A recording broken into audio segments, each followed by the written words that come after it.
cliente único, né? Então, são vários conceitos aqui, mas é tirar essa coisa do e-commerce para o connected commerce, para esse varejo cada vez mais conectado, pensando no cliente no centro com uma fonte única, verdadeira de dados.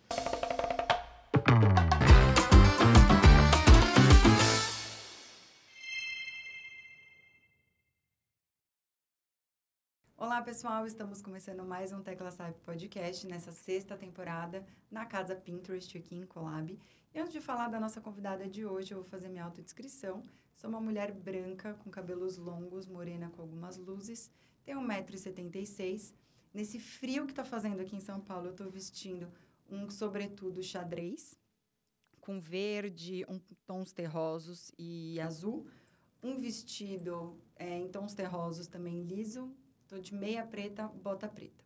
Agora sim, falando da nossa convidada de hoje, ela que é diretora de Demand Generation da VTEX Brasil, com uma carreira que começou ainda na faculdade, acumulou experiências em grandes empresas como Walmart e Under Armour, até mergulhar de vez no universo da tecnologia. Na VTEX, ela lidera empresas de marketing B2B com foco em dados e geração de demanda inteligente, conectando branding e performance com uma visão prática e orientada por resultados. Mãe, maratonista e apaixonada por movimento, ela acredita que família, trabalho e esporte são os pilares que sustentam sua jornada de alto impacto. Isabela Barreto, seja muito bem-vinda à Tecla SAP nessa temporada by Pinterest. Obrigada. Eu só vou fazer uma coisa, que eu não sou maratonista, mas eu amo corrida. Eu faço muito esporte, realmente.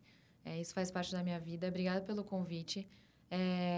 Eu também, para fazer minha autodescrição, estou vestindo uma camisa marrom, caramelo. Por baixo, eu também estou com uma segunda pele preta por conta do frio. Uma calça vermelha e uma bota marrom.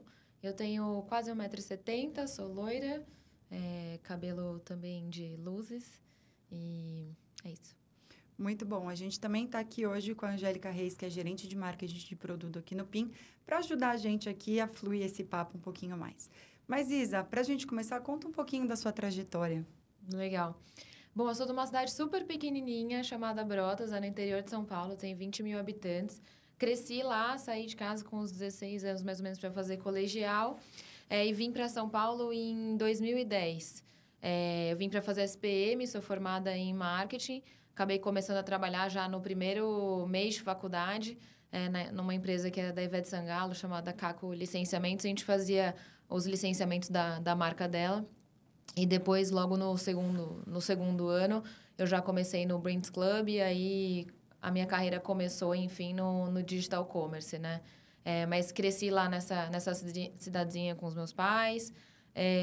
Dentro da minha carreira, né, eu tive a sorte de já começar no varejo desde cedo, né? E depois passar por Walmart, Netshoes. E eu considero que essa ida para o Walmart foi minha grande virada, assim, de chave. Porque era uma empresa muito grande, o online estava começando ainda, então a gente pegou os desafios ali do começo, vender online, tirar aquele medo que as pessoas tinham, depois expandir para o marketplace, ainda era analista ali, mas já com uma responsabilidade de categoria, né, lidando com moda, porque até então meu background também era moda, no que vestir, uma outra empresa. E aí, do Walmart eu fui para a Netshoes, ainda como compradora, né, comercial dentro do digital. Também cuidava ali, fazia uma ponte com o time de marketplace, estava nessa expansão do marketplace. E aí, da Netshoes, que eu era compradora de marcas de esporte, eu fui para Under Armour, que eu era vendedora da Netshoes, né? Então, passei para o outro lado da mesa, fui vender essa marca, trabalhar com marca, e depois ela foi incorporada pelo grupo Vulcabras. A gente fazia desenvolvimento de produtos também para Olímpicos, então eu consegui enxergar os dois lados da mesa, até que a VTEX me chamou para vir para cá, 6 anos atrás.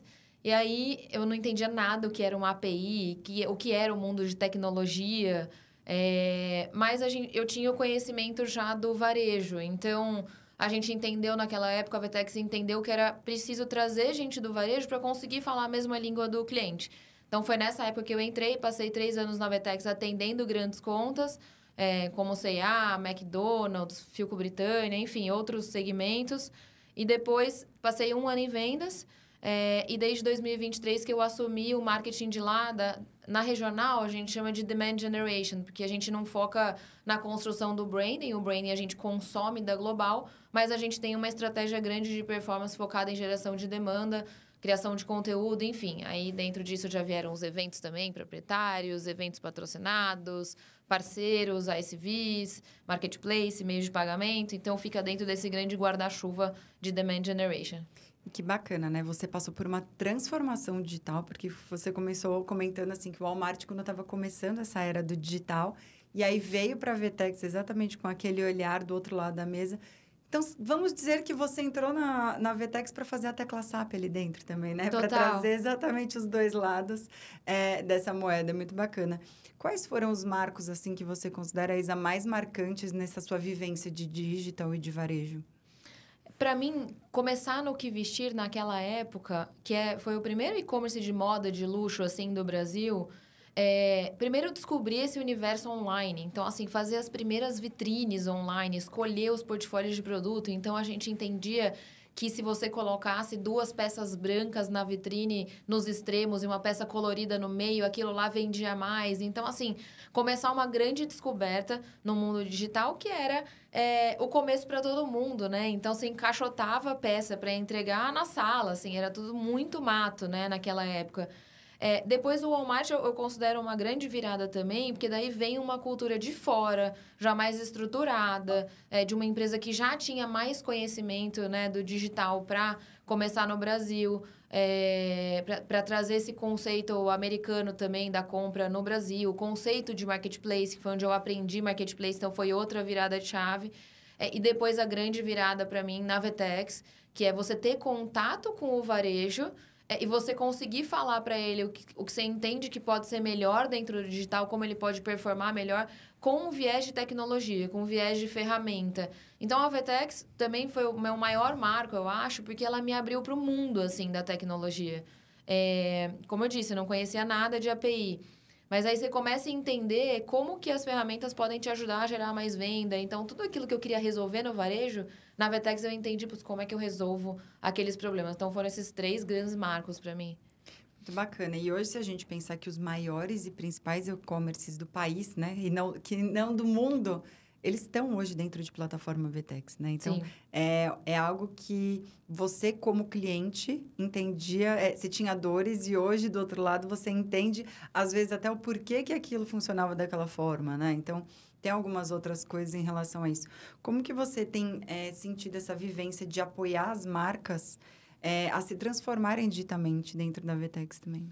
Então, o que eu acho mais legal disso tudo é que, assim, não adianta você fazer um marketing só vendendo o produto, falando, o produto é bom por conta disso, disso, disso, e você não entender de fato a dor daquele cliente. Porque, às vezes, o cliente tem uma dor que não necessariamente o caminho que ele está traçando é o melhor caminho. Então, a gente consegue direcionar para falar, entendi sua dor, você acha que o melhor caminho é esse, mas a gente, entendendo do ferramental, acredita que seu melhor caminho é esse. Então, a gente ser opinionado junto com o cliente, de fazer um marketing, de estar do lado do cliente para resolver a dor de negócio ele sem ficar só vendendo o produto ou querendo colocar produto dentro do cliente, para mim é o fator de sucesso. Assim, a gente tem um modelo de negócio que a gente ganha quando o cliente ganha. Então, só de você pensar nessa estrutura, né, de pensamento, da maneira como o nosso negócio funciona, já faz com que a gente seja sócio do cliente. Então, já faz com que a gente, de fato, queira entender a dor do cliente e para onde ele quer seguir. E se talvez aquele caminho é ou não é. Então, eu gostei muito quando eu fui para o marketing, que eu fazia a gravação de case, e eu escutava os clientes falando, a VTEX deixa eu ter paz de espírito, porque vocês pensam em inovação, vocês pensam no futuro, e eu foco no meu core business, que é comprar e vender. Então, ele fala, eu já achava isso, mas quando você escuta do cliente, você começa a cada dia a ter mais certeza de que, de fato, a gente está certo, está no caminho certo, né? Então, a gente apoia estando do lado, sendo sócio, indicando o melhor caminho, trazendo inovação, trazendo solução, comprando risco junto com eles. Então, eu gosto muito desse dia a dia, que é um dia a dia muito dinâmico, né? Do varejo digital. As coisas estão acontecendo e mudando todo o tempo. Então, toda hora a gente está aprendendo, a gente está buscando coisas de fora para trazer para cá e vice-versa. Ainda mais quando você tem uma plataforma SaaS, que é um único produto globalmente. Então, se a gente desenvolve alguma coisa por na China, o cliente daqui ele tem o mesmo acesso que o cliente da China. Então, naturalmente, todo mundo se alavanca de todos os desenvolvimentos que a gente faz. Isso é incrível e eu vou fazer 2 teclas SAPs aqui, porque eu acho que esse nosso conteúdo vai ser bastante rico aí para quem vai estar escutando ou assistindo, dependendo da plataforma que tiver. Você falou no comecinho lá atrás, API e agora SaaS. Então, eu quero que você fale um pouquinho, apertando a tecla SAP, do que é API e depois do que é SaaS. Legal. Vou falar de uma forma bem genérica que eu acho que fica fácil de entender. A API é o caminho que a informação percorre entre a Vtex, por exemplo, e o nosso cliente. Então, quando eu falo de API, você apertou um botão, existe uma chamada daquele botão que bate em algum outro lugar que vai buscar uma informação, né, para voltar para aquele cliente, para ter... Por exemplo, você aperta um botão, você tem que ter um sucesso para você passar para uma próxima página. Então, a API é esse caminho da informação, né? Você quer... A Angélica quer... Pode falar, Angélica. Aqui a gente tem esse papo tranquilo. Fica tranquila. Pode Uma falar. pergunta. Eu tenho que fazer a autodescrição primeiro? A gente vai ter que... corta agora, aí você fala. Aproveitando, Angélica, eu quero que você faça sua autodescrição. Tá, desculpa, gente. Quero só uma dúvida. A Clara ia na sua casa hoje, que a babá tá dando mensagem. Ia trocar o negócio da TV Tá Box. bom. Gente, mãe solo, gerir tudo, mudando de casa, tá meio difícil. Sim. Bom, Obrigada. Vamos anotar aqui 11 e 21, tá bom. Pera que eu preciso voltar agora, meu TDAH. API, a Tá. gente estava falando de Ok. API. Bom, eu sou a Angélica, sou uma mulher parda, tenho cabelo cacheado que está preso, estou vestindo um tricô de marrom e uma calça branca e marrom, uma bota preta. Sobre API, eu acho que o desafio é esse de fazer com que conceitos muito técnicos sejam entendíveis para pessoas que não têm esse background técnico. Então, eu gostei muito da forma como a Isa explicou. E eu acho que uma analogia também que é muito fácil de pegar é, por exemplo, se você pensar numa dinâmica de um restaurante, né? Você está ali sentado na mesa e você está pedindo, fazendo um pedido, e aí tem um garçom que está ali pegando o seu pedido e levando o seu pedido para a cozinha e trazendo ele de volta. Então, acho que eu gosto muito de pensar também na API como se fosse, por exemplo, o garçom, que está ali pegando a requisição que vem do cliente, indo para a cozinha, preparando aquilo que precisa ser entregue e trazendo de volta para o cliente. Então, acho que além dessa forma que a Isa explicou, fazer isso, essa explicação de uma forma bem simples e tentando ao máximo trazer isso para o nosso dia a dia, também ajuda nesse desafio de trazer esse conhecimento super técnico e transformar isso em algo bem fácil de ser digerido. Obrigada. E falando de SaaS, né, que é Software as a Service, é uma plataforma, quando você compra a Vtex, você compra uma plataforma pronta, entre aspas, com 1000 features nativas, com uma integração com o Pinterest nativa. Então, e ela é igual, aqui ela é igual nos Estados Unidos, ela é igual na China. E, por exemplo, se tem um modelo de negócio B2C ou um negócio B2B, a plataforma em si, ela é a mesma. O que vai diferir é o que você vai baixar de aplicativos para compor aquele site, né? Aquele formato que você quer para atender o seu negócio. Então, a Vtex é uma plataforma SaaS e ela traz nesse contexto que eu falei, de ser... eu vou dar um exemplo, na implementação de um Pix. Às vezes, você é uma empresa que tem uma plataforma própria, que você faz um desenvolvimento de tudo o que você quer. Então, quero implementar um Pix, eu tenho que contratar um time, fazer um projeto, desenvolver tudo o que eu preciso para ter o Pix implementado. Na Vtex, os nossos desenvolvedores já fizeram a implementação do Pix. Então, o nosso cliente, em segundos, consegue colocar o Pix dentro do site dele. Então, a Vtex, ela tem esse formato standard, uma plataforma meio standard. Acho que assim fica fácil de entender. Tem alguma analogia além? Bom, não, para essa não. Eu Ficou vejo que fácil o de você. SaaS, ele acaba sendo uma customização, né? Então, é exatamente Sim. da forma como o cliente vai precisando, você consegue fazendo esses ajustes aí para ele também, né? Sim, você tem o mesmo back, assim, você tem a mesma estrutura. Por exemplo, a estrutura base, core da C&A, mesma da Motorola, mesma da Samsung. Só que no front-end, né, na carinha do site, tudo que eles querem ter de diferencial, eles vão customizando ali nesse front. Então, quero ter o Pix, não quero ter o Pix, quero ter o meio de pagamento X, quero ter o meio de pagamento Y. Quero ter vídeo na minha homepage, não quero ter vídeo. Então, tudo isso é customizável, você vai construindo esse front, mas toda a estrutura de dados, organização, o próprio catálogo e etc., toda essa estrutura é a mesma. Muito bom. E quando a gente fala de varejo digital, pós-pandemia e na pandemia, a gente fez um boom muito grande, né? Então, é aquela coisa que em um ano a gente evoluiu aí 100, né? Nessa parte de forma de consumo, de como precisava ter essa forma de como agregar para a pessoa, para o usuário final que estava ali, né? Que para comprar. E eu vejo que a VTEX, como a principal empresa que tem toda essa plataforma para apoiar as grandes empresas, imagino que fez um boom também em relação a isso e bem desafiador de como conseguir continuar entregando tudo isso.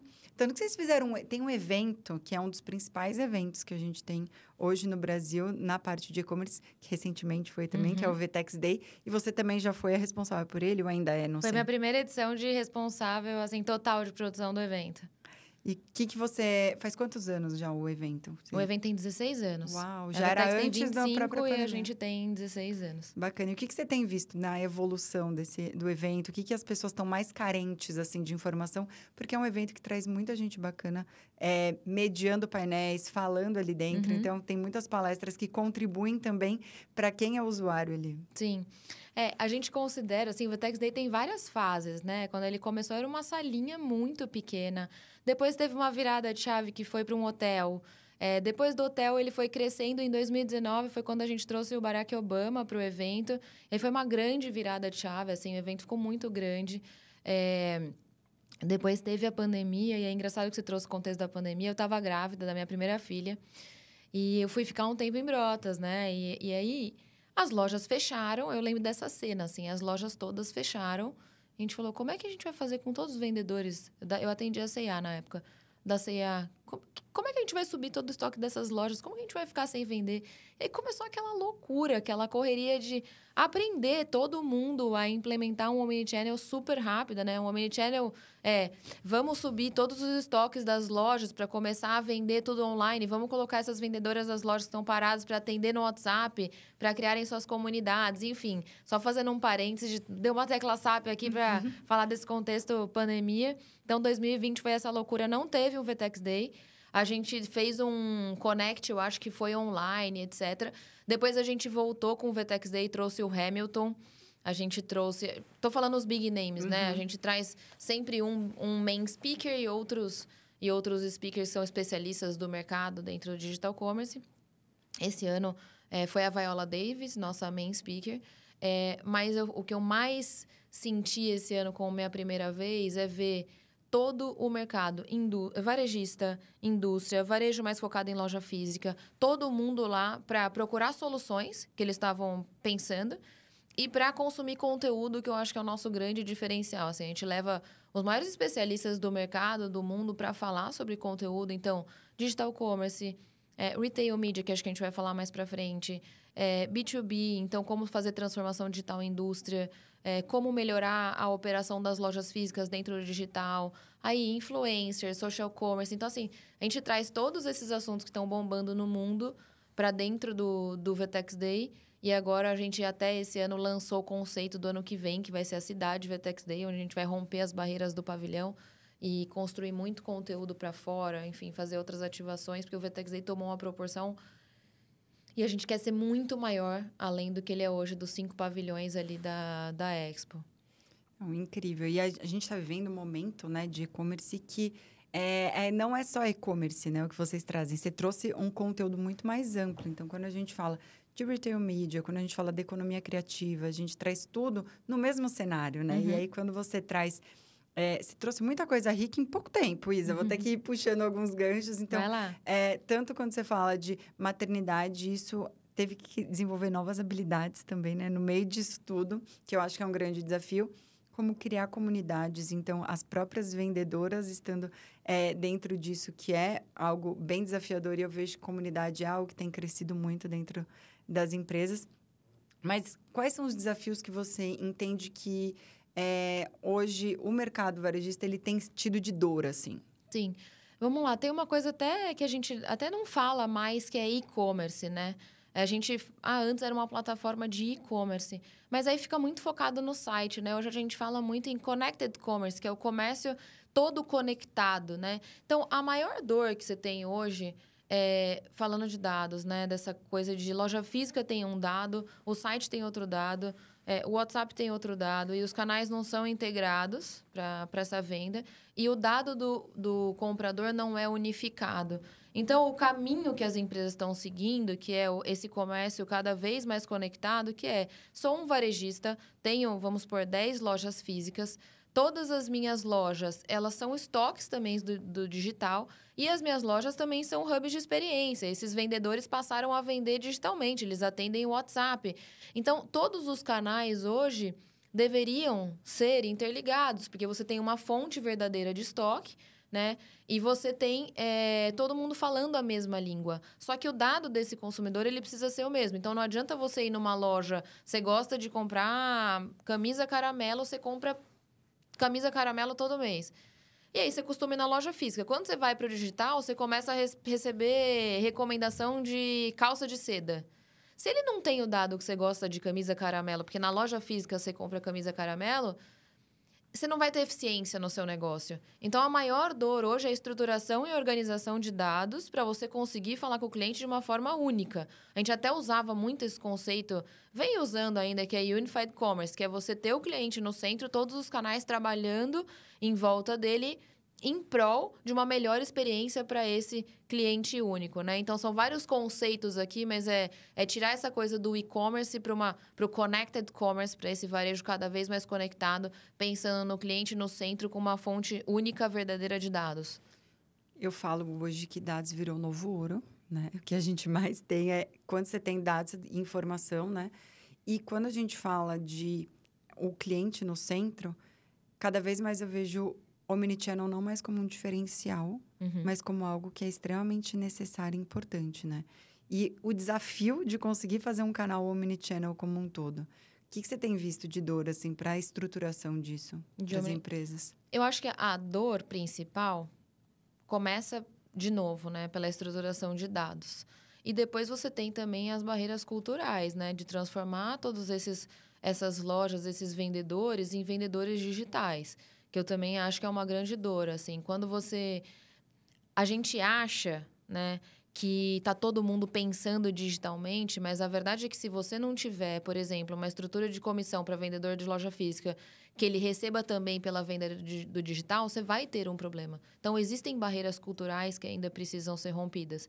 De verdade, o Omnichannel não é mais um diferencial. Estava falando desse caso da C&A lá em 2020, foi um grande aprendizado, porque a gente subiu todas as lojas da C&A para virarem estoques, começou a treinar vendedores para atender via canal de WhatsApp, fazer live commerce com eles, personal shopper, atender ali por vídeo as clientes.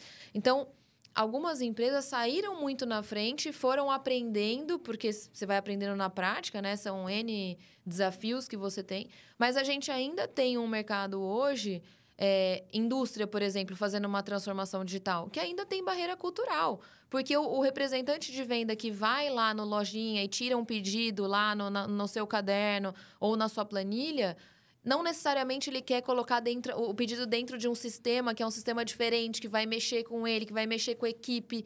Então, acho que assim, a primeira, falando um pouco mais de comportamento, tem uma questão cultural. Depois você vai para estruturação de dados, investimento. Aí você pega, todo mundo quer fazer AI, mas ninguém escolhe suas batalhas. Qual AI que eu vou colocar? O que a AI de fato vai gerar eficiência? Então, eu vejo uma dor ainda das empresas um pouco perdidas de por onde elas começam. E aí tem uma trava, assim, de falar por onde eu começo. E o principal vai tentando, vai começando. Sobe as lojas vão virar hubs de estoque. Aí você vai ter que ensinar seus vendedores e operadores a operarem aqueles pedidos que chegarem para aquela loja, né? Então, você vai indo passinho a passinho. Testar, né?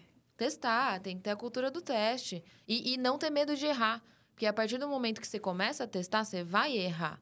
É muito natural. Só que se você não quiser, se você quiser ficar parado, você não vai ter erro. Mas se você quiser ser disruptivo, começar na frente e entrar para o omnichannel, para o digital commerce no geral, é natural que você tenha que ter uma mentalidade de vou testar, vou errar, aprendo muito rápido com o meu erro e retomo para a rota. Eu acho que para complementar a resposta da Isa, eu acho que essa questão dos dados realmente é um desafio muito real. E eu acho que por trás disso é a questão de manter a consistência mesmo, né? Entre o que é feito online e o que é feito offline.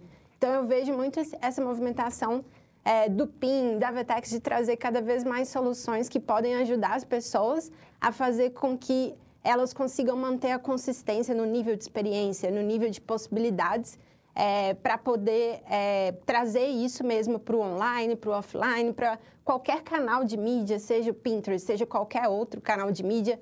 Então, assim, acho que uma das coisas que é nosso papel, assim, né, de como estamos do outro lado, é realmente trazer essa ferramental mesmo, esse conhecimento, mas também o ferramental de como a gente consegue ajudar os nossos clientes a ser consistente na experiência que ele oferece, tanto online quanto offline. Às vezes você pega casos, por exemplo, você vai na boca do caixa comprar alguma coisa, faz um pagamento com um cartão de crédito X, o digital não sabe qual cartão que você está pagando, se você compra parcelado, se você compra à vista, então não tem integração de dados, né? Então, quando você resolve romper uma barreira cultural de querer fazer um omnichannel, de querer se romper, aí tem todos os outros desafios, e aí, como a Angélica falou, dados é porque nesse exemplo banal, você já perde muito dado.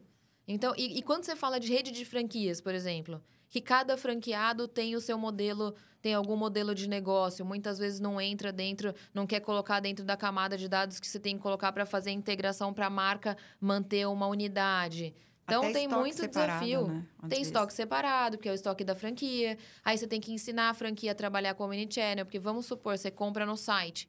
Aí, você compra no site, a loja que vai te entregar, porque é mais perto da sua casa, é uma loja que é de um franqueado. Então, você tem que ensinar aquela franquia a operar dentro daquele universo, né? Aí, às vezes, acontece do franqueado achar, por que você está escolhendo essa franquia e não está escolhendo a minha que fica a 20 metros? São algoritmos que fazem combinações de dados que escolhem uma loja ou outra loja. Então, assim, são muitos cenários, muitos desafios.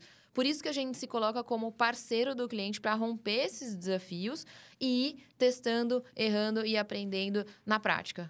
E eu acredito que o comportamento do consumidor mudou muito nos últimos anos e tem ficado cada vez mais exigente, né? Então, é aquela coisa de a gente vai sendo visualmente o tempo inteiro dentro de redes e plataformas, é aquela coisa da interação e é o que a gente gosta, o que não gosta. Então, a gente ficou um pouquinho mais exigente enquanto consumidor também, né? Colocando a gente do outro lado nesse sentido.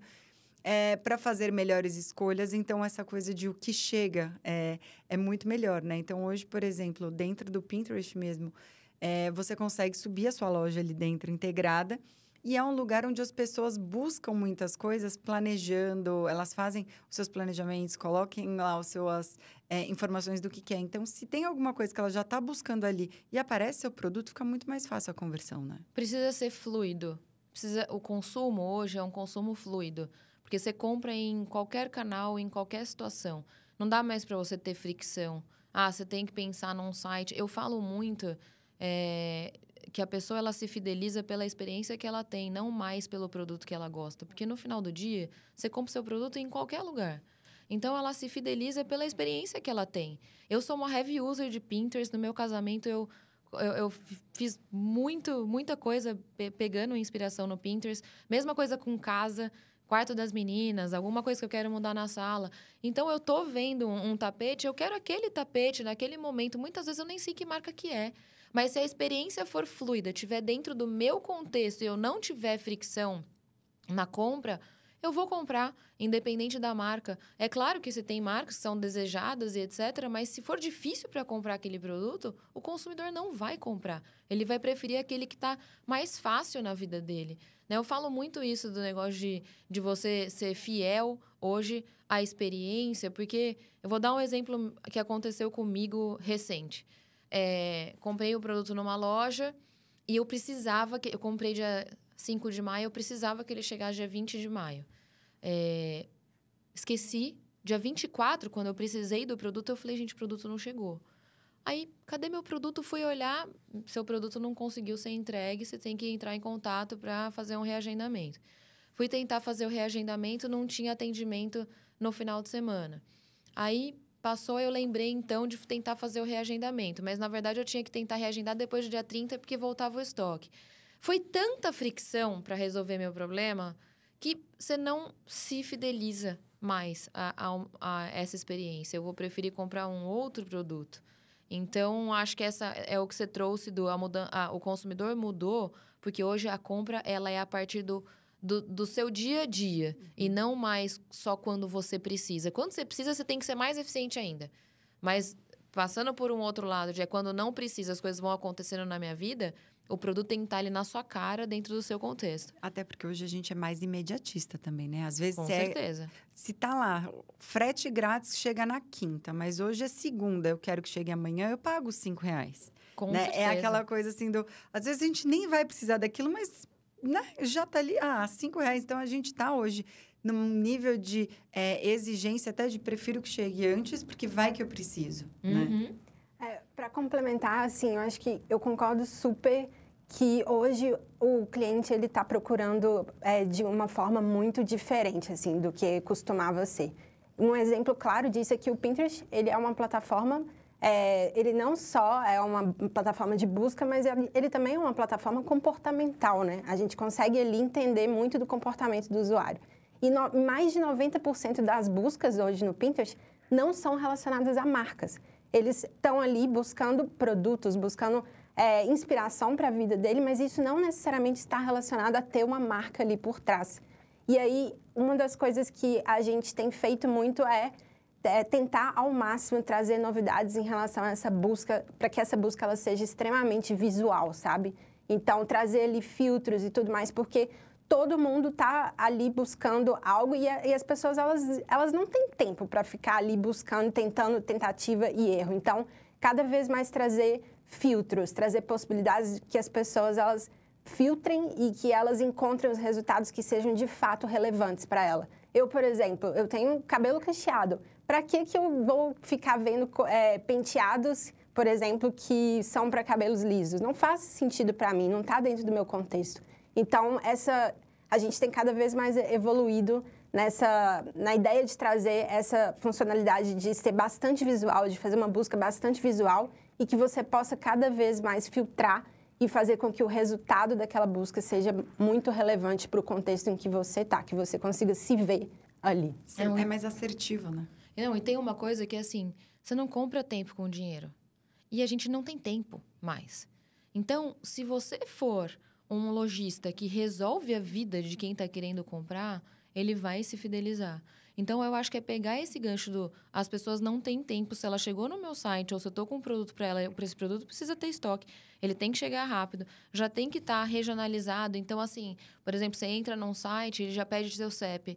O bom de você colocar seu CEP é que aqueles produtos que vão aparecer para você, você pode ter certeza que vão ter estoque para te entregar. Então, cada vez mais, as lojas estão personalizando as suas experiências para entregar de forma mais rápida e mais eficiente o que o consumidor quer, né? Justamente por essa falta de tempo. E é curioso você falar dessa parte do CEP, né? Porque o CEP, quando você coloca, você já consegue ver se vai atender ou não o seu tempo. Exatamente. Né? Então, hoje a gente não compra tempo, mas a hora que a gente coloca o CEP ali, entende se vai ou não me atender dentro do prazo que eu quero. Né? E aí a gente até recentemente tem funcionalidade que lançou sobre isso, que você consegue navegar pelas lojas que estão perto da sua casa, porque daí você já sabe que vai chegar rápido, ou você quer passar para buscar também, fazer o pick-up, você consegue. Você consegue ver quais que te entregam até amanhã. Então, você só vai ver produtos que te entregam dentro do seu CEP até amanhã. Então, cada vez mais esses filtros de busca, né, como a Angélica colocou, e as experiências estão sendo hiper-personalizadas, porque a gente quer coisa pronta. Tava contando Carol tá aqui do meu time, tava contando para elas ontem que eu fui comprar presente de Dia dos Namorados para o meu marido. Terça, para chegar na quarta, eu já sabia que tinha uma loja que ia me trazer os produtos que conseguiria chegar. Se eu fizesse o pedido até 11 da manhã, chegaria no mesmo dia. Então, assim, como eu confio que eu tenho aquela experiência e que eu vou receber e que nesse filtro de busca eu já consigo ver os produtos, batata, cheguei em casa, o produto estava lá. Não falhei. E é curioso, né? Vai ter presente. A gente não tem tempo e aí a gente vai deixando exatamente... Isso não é uma prioridade. É a hora que a gente vai priorizar, não pode errar, né? Esse tipo de lógica, assim, Dia dos Namorados, não dá para errar. Pelo amor de Deus, não tenha um atraso nesse pedido. É muito curioso isso, realmente. E você fala muito, Isa, do novo marketing, né? Então, como que as marcas podem usar os dados para gerar demanda e não só o awareness, por exemplo?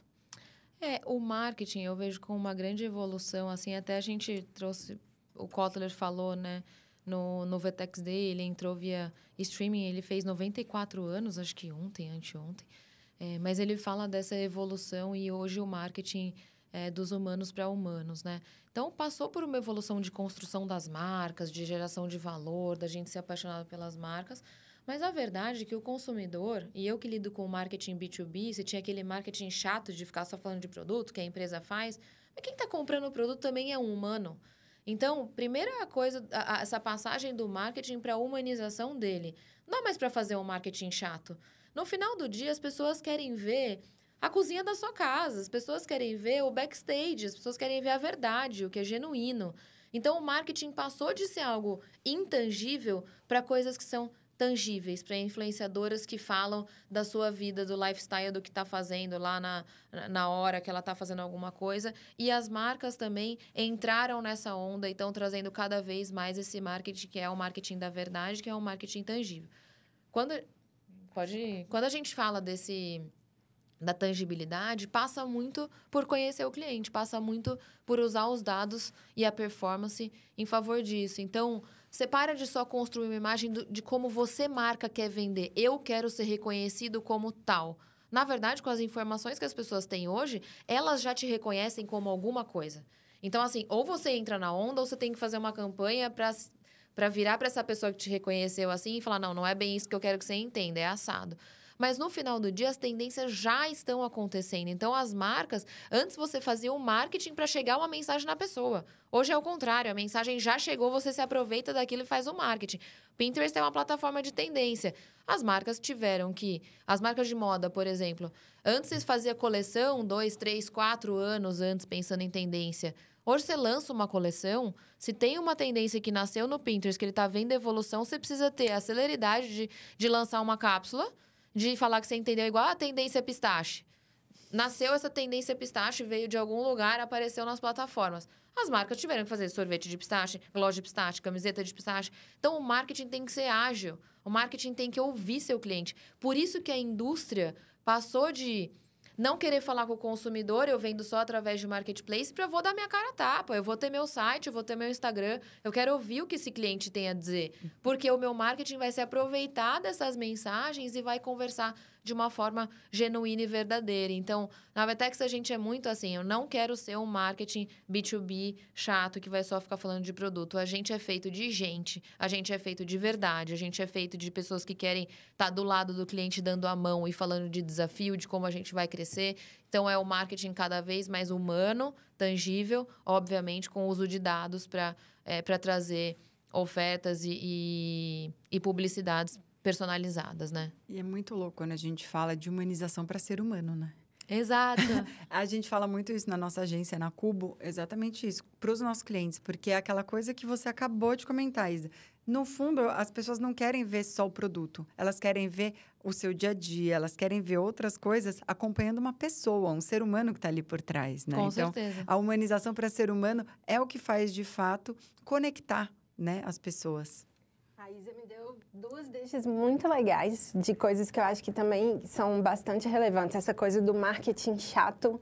Hoje em dia, a gente está aí na disputa por atenção, né? Porque está todo mundo sendo impactado de diferentes formas, em diferentes locais. Então, a atenção hoje é um recurso que ele está bastante limitado. E aí, eu acho que um diferencial gigante do Pinterest em relação a isso é que, ao invés de, por exemplo, nas outras redes sociais em que as pessoas estão ali com outros propósitos, com coisas que têm estão mais ligadas a se entreter, no Pinterest a pessoa ela já entra com uma intenção clara de busca. Então, os anúncios ali, eles são parte, eles acrescentam na jornada do usuário. Eles não são a interrupção, eles são uma resposta a um comando que você deu, a algo que você está ativamente buscando. Então, eu acho que em particular, eu acho que essa característica do Pinterest é muito interessante. E pegando outro gancho sobre tendências, a gente também tem uma plataforma de tendências que são tendências assim, que ainda não aconteceram, são baseadas em buscas que estão acontecendo e que a gente vê como os próximos temas que vão ganhar atenção no mercado. E essa plataforma está disponível, os varejistas eles podem acessar, eles podem entender ali, ter um relatório bem grande, assim, de o que vai ser tendência, o que as pessoas estão buscando, quais são os temas que elas estão procurando. Sem falar do relatório anual que a gente lança todo ano, né, que é o Pinterest Trends.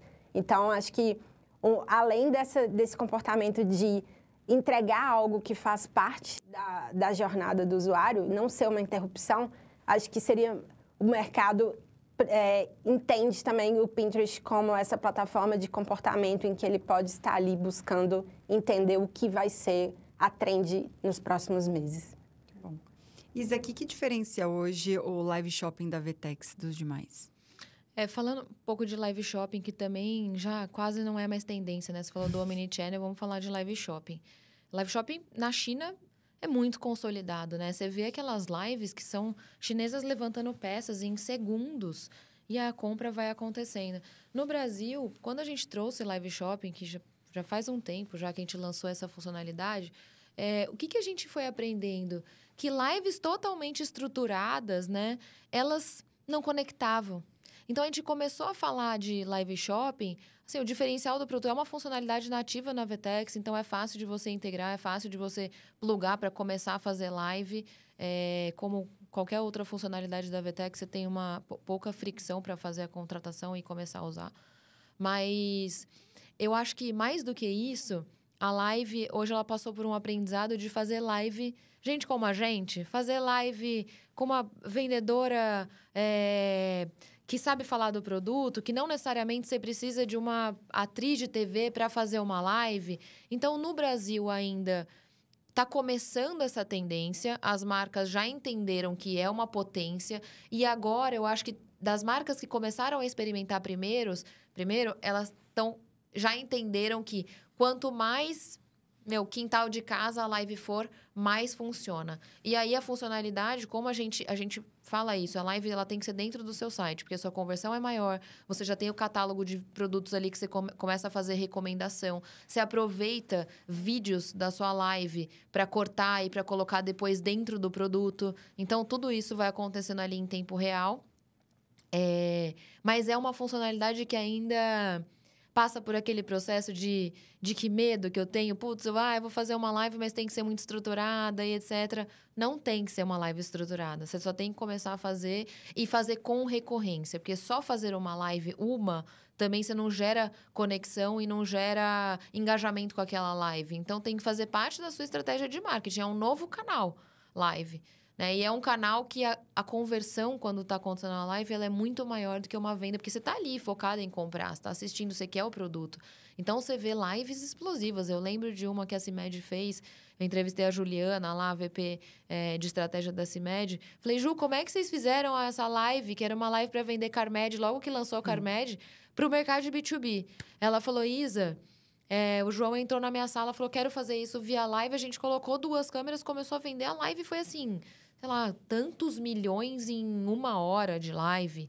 Depois, a gente tem vários cases de live que dá certo. A gente tem clientes famosos por fazerem lives e dá certo. Então, pra gente também foi um aprendizado entender como isso funciona. Mas no Brasil ainda tem muito a ser explorado dentro de live. E eu vejo que o brasileiro é muito curioso, né? E quando ele vai comprar alguma coisa, ele quer ter um endosso de alguma coisa, ou quer ver o produto sendo mostrado, sendo visto, testado. Então, live é uma coisa que brasileiro consome de modo geral. Quando a gente vai olhar até nas outras plataformas de vídeos para ver tutorial, para ver alguma coisa, se tem alguém falando e endossando, né, dos produtos. E aí, quando a gente pensa nesse formato para dentro do site, para uso em termos de conversão, E aí você acaba usando até como as próprias pessoas da sua empresa como influencers, né? Então, a gente ia Perfeito. começar a falar de influencer em relação a isso, mas as próprias pessoas das empresas estão virando influencers. Então, existem empresas e lojas de vestuário onde as próprias vendedoras já têm os seus canais Isso. com os seus cupons. Uhum.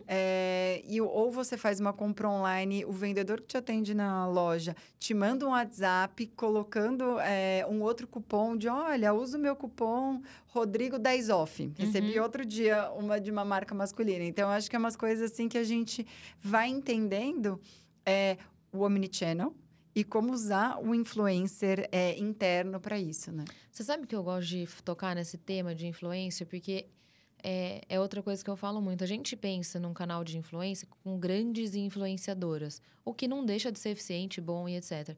Mas eu tenho certeza que dentro do seu grupo de amigas tem uma que te influencia com moda. Tem outra que te influencia com o tema maternidade. No meu tem, no seu tem, na empresa tem. Então, tem micro influenciadores que a gente precisa ser capaz de chegar e capturar, que são pessoas que vendem nossa marca de forma natural. Eu sou uma defensora super de marcas que as minhas amigas começaram a comprar porque eu começo a falar. No fim, eu sou influenciadora para essa marca e ela nem sabe. Então, essa camada, né, foi muito interessante isso que aconteceu. A pandemia acelerou isso, de trazer esses vendedores para o centro e fazer eles trabalharem de forma digital, como se eles fossem influenciadores, tendo sua própria loja. Então, hoje tem muitos os vendedores que já têm sua loja, com o seu catálogo específico que ele gosta de indicar para o cliente. Então, a gente, como eu falei, né, algumas vezes aqui, a gente gosta de gente como a gente falando. Então, as influenciadoras, obviamente, são um canal muito importante, mas as micro-influenciadoras, descobrir quem são essas pessoas no dia a dia que vão ser defensores da sua marca, também é muito importante. Isso, sem dúvida, ajuda bastante, até porque foi o que você comentou. Tem gente que tá perto de você e você fala assim, nossa, eu vi um negócio que você postou, o que é? Ou você viu a pessoa usando. Então, tem algumas coisas de conexão, porque é aquela coisa, a marca falando dela mesma é uma coisa. Uma pessoa que você conhece falando da marca te dá uma credibilidade no boca a boca. O marketing boca a boca ainda ajuda bem, né? Com certeza. Isso, então... É que o boca a boca hoje, ele usa um canal diferente que é a rede social, Exato. mas ele continua sendo um marketing boca a boca. Mas eu brinco, às vezes, até nos nossos clientes dentro da agência, é exatamente isso. A gente fala do grande influencer para uma barbearia, para uma loja de bairro. Isso não vai conectar. Mas você pegar o menino do futebol da várzea do bairro, você pegar a menina que dança alguma coisa, enfim... coisas que você conecte com a comunidade próxima, regional, vai ter muito mais uma chance de conversão do que os grandes, porque os grandes, a gente tem que falar dos grandes com grandes, né? Então... Exato. E os grandes, eles fazem muito branding, gera muita awareness, mas não necessariamente você gera uma compra imediata, né? Hoje é difícil até traquear. Então, mesmo quando uma marca vai investir no influenciador, a gente fala... Não fica só focado na conversão ali do link que ela vai gerar ou do cupom que ela vai usar. Você tem que pensar no impacto que ela vai ter como um todo. A Cris Junqueira foi palestrar agora no Vetex Day, a gente deu um cupom para ela. O resultado foi absurdo, mas eu tenho certeza que o resultado do cupom é isso perto do que, na verdade, ela reverberou como mensagem. Então, acho que tem muito isso também das marcas. Antes, eu lembro lá em 2012, por aí, quando eu trabalhava no Que Vestir, a gente começou a trabalhar com blogueira na época. Tinha os blogs, né? E aí era muito fácil de você traquear, porque a pessoa entrava no blog, ela colocava o look do dia, você entrava por aquele link, comprava por aquele link e era isso. Hoje você vê a pessoa na rede social, aí você foi impactado por esse mesmo produto no WhatsApp que você recebeu de alguém. Às vezes tem múltiplos canais e não necessariamente você está traqueando todos os canais. Então, tem impactos que a gente não consegue medir mais hoje em dia, assim, dessa coisa do influenciador. Outro dia a gente fez um evento aqui no Pinterest e eu falei sobre isso. Você vê a Nike, por exemplo, que estava perdendo participação em roupas de academia e etc. Teve uma outra marca que lançou, começou a usar a influencer, cresceu, bombou, explodiu nos Estados Unidos. Aí a Nike pegou, trouxe uma influenciadora para fazer coleção para eles. Porque estava precisando de gente para conectar, estava precisando de influencer para falar sobre o produto. Então, como você falou, os grandes com os grandes... E os pequenos que também são muito importantes, mas mesmo os grandes com os grandes, você tem impacto que você não consegue nem medir. Assim, é muito maior o que reverbera do que só um código de desconto, cupom. E não é só porque é grande que não dá para usar os pequenos também, para você atingir outras camadas que você nem acessa e que podem ser grandes potenciais. Com certeza. E os seus funcionários são os seus maiores influenciadores. A gente sempre fala isso. Se você não fala bem na rede social sobre a sua empresa, você não gosta de trabalhar lá, se você tem pessoas que reclamam e vão minando os outros funcionários e você não corta isso, não deixa reverberar uma coisa positiva da sua empresa, também tem alguma coisa errada. Não adianta você falar um marketing super bom se dentro da cultura da empresa também isso não funciona, né? Os funcionários são influenciadores extremamente eficientes. E aí, no VTEX Day, vocês também fizeram, acho que o lançamento do VTEX Ads, né? Quero que você fale um pouquinho de VTEX Ads, de Retail Media também, para a gente ir desmistificando toda essa linguagem daqui. Tecla SAP da Retail Media, né? Vamos falar de Retail Media, essa tendência aí que a gente vê. NRF, nos Estados Unidos tem uma grande feira de varejo, né? Em janeiro. E aí eles fizeram até um evento separado para Retail Media. A gente, no VTEX Day, trouxe um espaço separado para falar de Retail Media. Desmistificando o que é Retail Media, a gente ia no mercado, né? Olhava lá o que era o trade marketing antigo. Você vai no caixa do supermercado, você tem uma propaganda de Trident, de bombom. Isso daí já era um trade, isso daí já era uma mídia, já é uma ativação da marca dentro do supermercado. O que o conceito Retail Media traz é trazer isso para dentro do digital. Então, você está navegando, por exemplo, numa farmácia, buscando um produto, e aí você tem uma inserção de uma propaganda, por exemplo, de uma fralda de determinada indústria.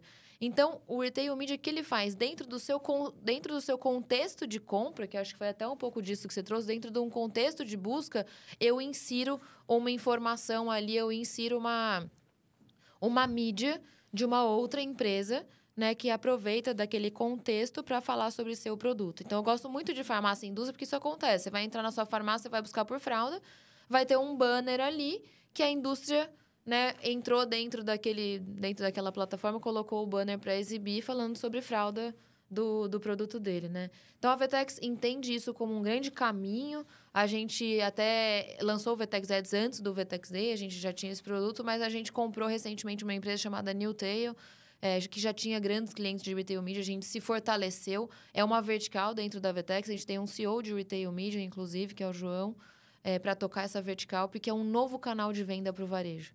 Então, a gente entende que a gente está dando mais uma ferramenta de venda para o varejo se alavancar de receita dentro do contexto do consumidor. Eu vejo o Retail Media assim. Assim, Retail Media, a gente também está pesquisando bastante sobre isso. É uma coisa relativamente nova, mas que já está chamando bastante atenção. E uma das coisas que eu tenho achado bem interessante é que isso tem um potencial de mudar drasticamente a forma como as empresas vão investir em mídia, assim, daqui para frente. Porque nesses últimos anos, a gente viu a mudança que aconteceu de muitas empresas não deixando de investir, mas abrindo mais possibilidades de investimento no digital. Então, mas ainda assim, eram poucas empresas que estavam ali oferecendo esse espaço, esse inventório de promoção no digital. Agora, a gente vai passar por essa nova mudança em que vai ter cada vez mais outras empresas com inventório disponível sendo ofertado para que as empresas usem isso para poder chamar a atenção do cliente e vender os seus produtos. Então, eu acho que nos próximos anos a gente vai ver cada vez mais esse movimento que já aconteceu uns anos atrás de começar a diversificar os investimentos, no início entrando no digital, mas agora acho que a gente vai começar a diversificar também para além dos grandes blocos de anúncio, das grandes empresas de anúncio, para poder realmente chegar ali em empresas pequenas, sendo capaz de oferecer ali os seus materiais, os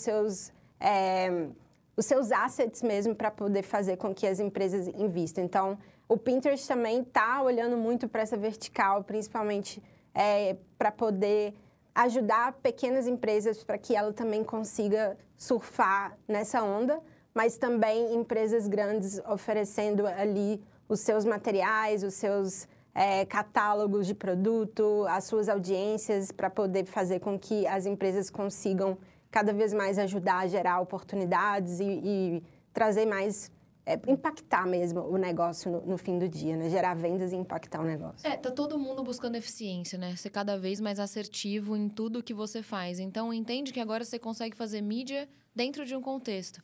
Então, você vai na... Vou usar o exemplo de farmácia de novo, que é muito fácil de entender. Você vai na farmácia, tem totens de LED lá, com inserções de mídia que você pode fazer dentro desse totem de LED. Também é retail media, isso que a gente chama. Então, são mídias dentro de contextos, né, que você faz. Aí, o legal da Vtex é porque você tem ali dentro varejo, né, muitos sellers, já muitos varejistas que vendem e estão dispostos a terem espaços nos seus sites para fazer publicações de outras empresas. E você tem a indústria querendo investir. E fora que quando essa indústria coloca o dinheiro para fazer uma mídia dentro do seu varejo, você tem todos os dados.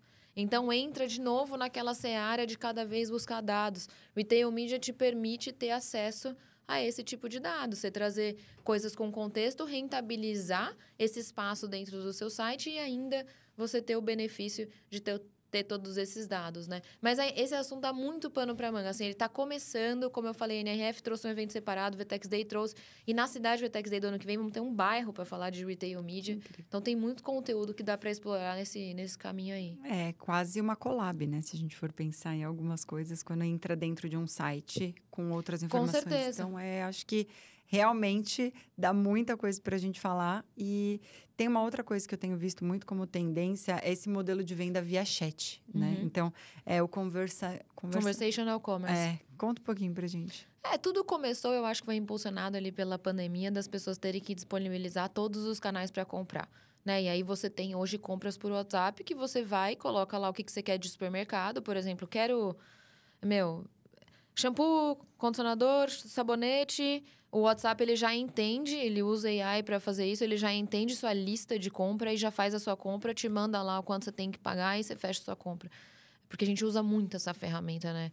Conversacional. Então, é você trazer para o contexto da conversa a compra. E aqui a gente traz duas possibilidades. Que uma é você comprar via o canal, conversando com esse chat, e ele ser uma conversa fluida, né? Não pode ser aquela conversa que é uma conversa travada. E você também tem as ferramentas de CX, que resolvo todos os meus problemas via WhatsApp. Então, hoje, com inteligência artificial, a gente até tem uma ferramenta focada em CX, que é chamada Weni, que você pluga no site e ela começa a resolver todos os seus problemas do pós-venda. Tenho dúvida de entrega, quero trocar um produto, quero ser recomendado por um produto, quero saber meu prazo. E você conversa com esse chat, quero trocar um produto, escolher outro produto. Então, trazer a compra, né, ou o atendimento nesse contexto conversacional e fluido. Né? Então, basicamente, esse é o conceito.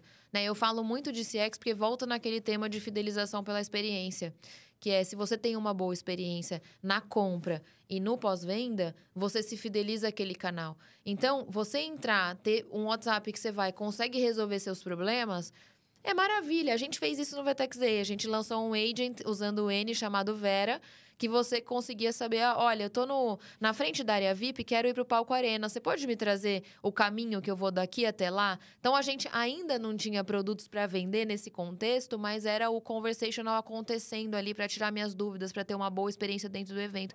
Que horas que é a palestra do Philip Kotler? Ele trazia. Então, é lógico que como uma boa inteligência artificial, a gente foi aprendendo e ela vai aprendendo com os próprios erros para trazer uma conversa cada vez mais personalizada e eficiente. Mas é isso, assim, usar as ferramentas de comunicação para trazer solução para os seus problemas, seja te oferecendo um produto, seja resolvendo alguma coisa que você quer com aquela marca. Você está falando muito de inteligência artificial e hoje eu vejo uma ansiedade das marcas de falar assim, quero usar IA. E aí você já comentou um pouquinho antes, mas usar qual IA? E aí entender o que usar, como usar, por que usar e o que você tem visto nessa ansiedade, quais são as formas que as marcas podem utilizar IA, não só para gerar eficiência, mas para trazer para o CX e outros formatos aí. O que eu vejo é um monte de gente querendo investir e, às vezes, investindo para falar que tem. Então, primeira coisa, por exemplo, você usa a plataforma Vtex, você já está usando IA, porque a gente já tem IA embarcado nos nossos produtos. Não tem correria. Primeiro, você tem que partir do problema de negócio que você quer resolver. Eu quero resolver esse problema de negócio. Quais ferramentas eu tenho? Porque você já existia Machine Learning, você já tinha outras A gente tá falando de IA, hoje a gente já tá falando de agent com IA, né? Para resolver problemas. Então, assim, não adianta você só colocar um caminhão de dinheiro sem saber o problema de negócio que você vai resolver. Porque o varejo hoje, com os juros do jeito que tá, você tem que ser cada vez mais eficiente. Então, primeiro eu tenho que saber qual é o meu problema de negócio. Depois eu vou buscar as melhores ferramentas. O porquê que eu gosto de AI para resolver um problema? Porque a AI aprende com erro e aprende muito rápido. Então, ela melhora a partir do erro e ela busca não errar mais com aquilo que ela aprendeu. Então, eu vou dar um contexto dentro da nossa área de marketing. Eu não acredito em ter um caminhão de operadores ali só escrevendo conteúdo, que você não está pensando estrategicamente no conteúdo que você está criando, que você não está crescendo como profissional, que você só está batendo um texto. Então, dentro da nossa área, a gente criou templates para construir nossos customer cases que foram aprendendo e reaprendendo. Hoje a gente tem template para criação de post de rede social, para construção de case, para construção de briefing de podcast. Tudo a IA que faz. A gente melhorou em 60% a eficiência da nossa área de conteúdo.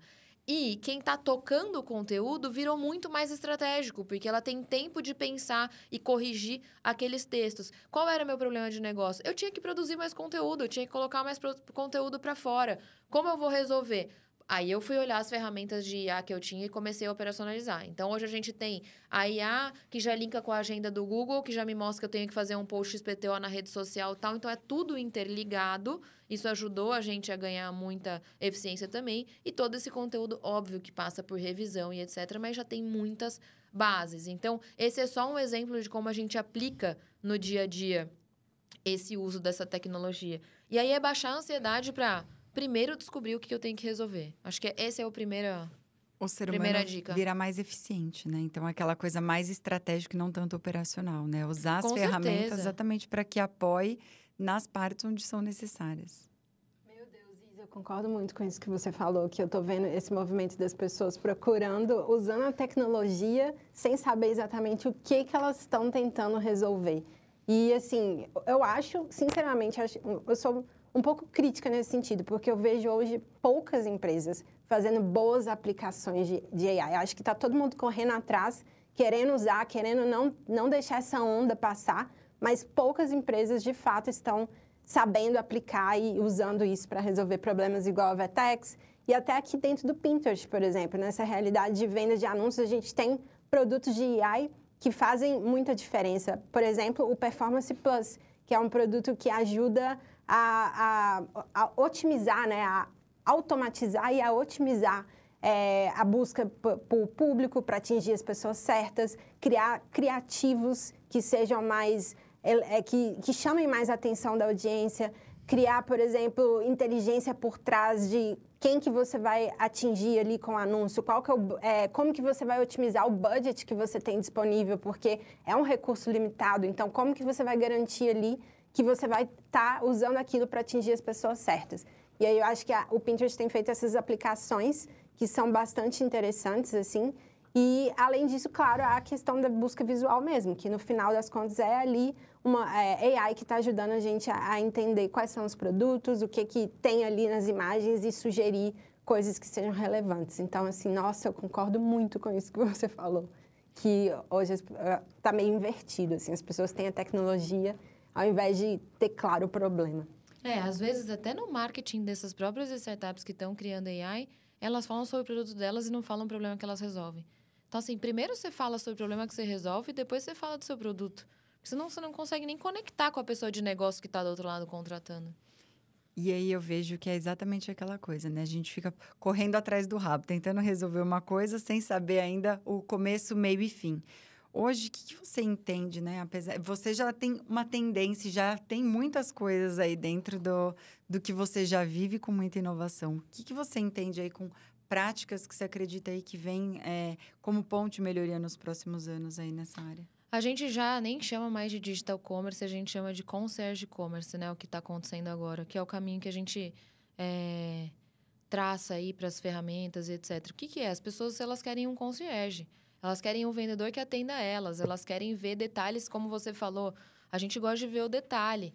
Então, o que é o concierge e-commerce? É você dar ferramentas para os seus vendedores, empoderar esses vendedores para eles atenderem a pessoa no digital da forma como elas quiserem. Por exemplo, você tem ferramenta de personal shopper. Então, imagina que você está lá no seu celular, gostou de uma coisa que você viu na rede social, entrou para ver a peça, mas ainda não tem detalhe da peça. Você clica no botão, aparece o vendedor, que às vezes está ocioso na loja, e começa a falar com você, explicando da peça, e ele faz esse atendimento que é mais do que um vendedor, que é um concierge. Então, é um dos caminhos que a gente está olhando. No Vetex Day, a gente apresentou algumas tendências, né? O concierge e-commerce, a gente obviamente falou de IA, falou de retail media e falou também dessa transformação digital da indústria, no sentido de não a indústria vender para o consumidor final, mas a indústria com indústria. Então, eu sou uma indústria e vendo para um varejo, essa relação também ser cada vez mais digital, fluida. Então, essas são as 4 macro tendências que eu trago aqui. Esse concierge e-commerce, que é olhando para lojistas, vendendo para consumidor final, que é essa tendência do atendimento cada vez mais concierge, com CX perfeito, com uso de IA, te atendendo de forma fluida, conversando com você e resolvendo seu problema. Sem ruído, né? Sem ruído, sem fricção. E aí que apoia muito no Omnichannel, de tudo tá muito integrado. Lógico, isso que tudo sonho, tem que ter né? muito... Com isso, assim, é condição sine qua non para você conseguir falar bem com o seu cliente, é você ter todos os dados integrados. Sem dúvida. Isa, que aula! Dava pra gente fazer pelo menos mais um podcast, eu não tenho dúvida, aqui pra gente conseguir falar de tanta coisa. A gente chega no momento aqui que a gente fala que é o momento tecla SAP. Você falou de muitas teclas SAPs aqui, mas a gente quer deixar para você uma mensagem de para o mundo, de vida. Então, se essa mensagem pudesse chegar aí ao mundo, o que você diria? E vou deixar também para você assinar aqui no nosso megafone com a participação. Tá, é só eu falar assim? Só falar, a gente não liga ele para não estourar os tímpanos do Eu vou pessoal. ligar uma tecla SAP e falar de uma coisa nada a ver com o que a gente falou agora, que a gente acabou não falando de mulheres que lideram grandes operações e um pouco dessa coisa da mulher na tecnologia. A mensagem que eu deixo é: mulheres, saibam acertar. A gente tem uma mania de querer ver os nossos erros, querer saber os nossos feedbacks e querer melhorar e perguntar para todo mundo da nossa melhora, porque naturalmente a gente se coloca num papel inferior. É o lugar que a gente veio. Então, o que eu digo é: saibam acertar, reconhecer quando acertou. Eu fiz um bom trabalho, eu entreguei um trabalho incrível com o meu time, eu melhorei isso de performance. Saber valorizar a sua própria comunicação, saber valorizar o que você entrega de bom. Obviamente, não desvalorizando, que tem que aprender, não é isso. Mas é partir de um lugar que você consiga saber e potencializar as suas qualidades, suas entregas e dar visão para isso e deixar o mundo saber sobre isso, porque naturalmente a gente, por uma questão de histórico, acaba escondendo. Então, Incrível, essa amei. é a minha mensagem. Reconhecer que fez um bom trabalho, né? Se reconhecer e reconhecer o outro e as outras mulheres, enfim. Maravilha, Isa. Vou pedir para você assinar o nosso megafone enquanto a Isa assina. Não esqueçam, vocês que estão nos vendo ou assistindo, de assinar as ativações aí, notificações de sempre um episódio por semana aqui na Tecla SAP. Isa, como que as pessoas encontram você e a Vetex nas redes? O meu LinkedIn é Isabela, com 2 L's Barreto, e meu Instagram é @isabarreto. Então, pode me mandar mensagem, eu adoro conversar sobre, enfim, mercado, marketing, digital commerce, maternidade. Até ontem eu estava falando, por conta do Vetex, eu ganhei 500 seguidores lá no Instagram, eu nem sei o que fazer com isso. Aí perguntei, o que vocês querem que eu fale? Aí começou uma enxurrada de gente assim, que na verdade mostra o corre, mostra a gente real, mostra o que como é que é trabalhar numa empresa que é multinacional e etc. Então, me acha lá e me chama para conversar. Bacana. E da Vetex? Da Vetex, @Vetex Brasil, no Instagram, no LinkedIn Vetex. E do Vetex Day, @Vetex Day. Maravilha. Super obrigada, amei. E, Angélica, as redes do Pinterest? O Pinterest tem a página do Pinterest Brasil, @Pinterest Brasil no LinkedIn. E tem também Pinterest BR no Instagram. Maravilha. Eu queria agradecer, gente. Obrigada pelo convite, obrigada pela parceria com a Vetex, a parceria sólida que a gente faz evento, grava podcast, vende, tem app integrado, então obrigada. A gente que agradece aqui. E esse foi mais um Tecla SAP Podcast. Toda semana a gente tem um novo episódio aí no ar para vocês. Nessa segunda temporada na Casa Pinterest, mas a nossa 6ª temporada ao todo. Agradecer nossa agência, que é quem produz todo esse material para vocês, a Cubo Comunicação. Quem quiser saber um pouquinho mais das nossas redes, no @comunicaçãocubo, falando um pouquinho de mim no @carufernandes em todos os canais e redes sociais, e da Tecla nos canais oficiais @teclasapepodcast. Vou pedir para deixarem em algum lugar aqui o QR Code na tela também do meu livro, que ele está disponível aí nas livrarias, nos aeroportos e também no Amazon. Então, se você quiser levar a Tecla SAP do Marquetês para casa ou estar aí com você, clica por aí. E obrigada, até o próximo episódio.